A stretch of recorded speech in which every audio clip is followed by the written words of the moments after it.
अस्सलाम वालेकुम। गहमा गहमी से महफूज और ख़ूबसूरत ज़िंदगी से आरास्ता साइबान हर शख्स की ज़रूरत और ख्वाहिश है, और इसी ज़रूरियात को मद्देनज़र रखते हुए ऐसी जगह का इंतखाब करना चाहिए जहां पर आपकी सरमायाकारी महफूज और बेहतरीन हो। इन्हीं असूलों को मेयार बनाकर हम जायज़ा लेंगे ओस्लो हाइट्स की साइट का, और हमने इसके लिए दावत दी है ओस्लो हाइट्स के ओवरसीज़ डायरेक्टर तारिक साहब को, और आज हम उनसे मुलाकात करेंगे और ओस्लो हाइट्स के बारे में उनसे मज़ीद जानकारी लेंगे।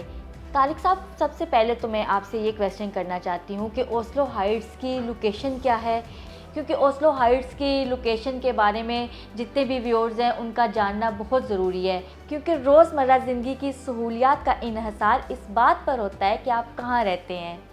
सबसे पहले तो सोनिया, आपका बहुत शुक्रिया कि आप यहाँ तशरीफ़ लाईं और मुझे अपने प्रोजेक्ट को एक्सप्लेन करने का मौका दिया आपने। यहाँ तक आपकी बात है कि लोगों के जो ज़िंदगी के मामलात होते हैं उनको बेहतर तौर पर करने के लिए एक कन्वीनियंट लोकेशन के ऊपर रहना बड़ा अहम होता है, जिससे आपको एक्स्ट्रा बेनिफिट्स मिलते हैं। जैसा कि इस प्रोजेक्ट में अगर हम देखें तो ये मुमताज़ सिटी की जो मेन शाहराह है अल्लामा इकबाल, उसके ऊपर वाक़या है, और यहाँ से एयरपोर्ट जो है वो सिर्फ चंद मिनट के फासले पे है।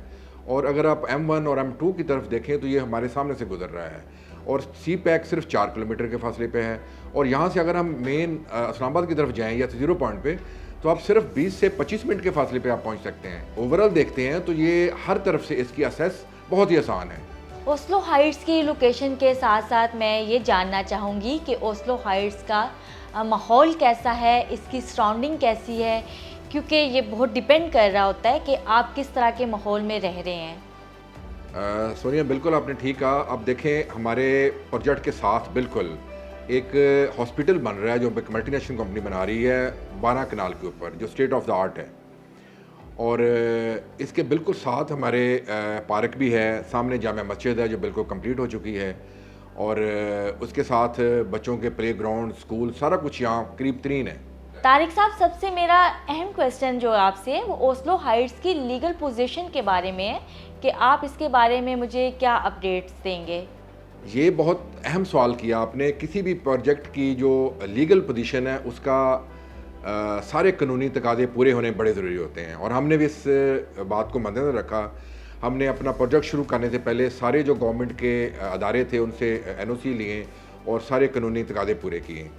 अब हमारे पास ये रावलपिंडी डेवलपमेंट अथॉरिटी का NOC मौजूद है जिसके तहत हम कर रहे हैं। बाकी इसके अलावा एक और अहम चीज़ जो आपको बता दूं, जो हर पाकिस्तानी के लिए बड़ा कंसर्न होता है, कि हम FBR, जिससे वो अपने पैसों का जो वेरिफिकेशन देना है या उसके बारे में बताना जो है ना, वो गवर्नमेंट फ्री कर देती है उसको, उस पर भी हम रजिस्टर्ड हैं। बहुत शुक्रिया तारिक साहब आपका, आपने मुझे ओस्लो हाइट्स के बारे में इतने अच्छे तरीके से ब्रीफ किया है।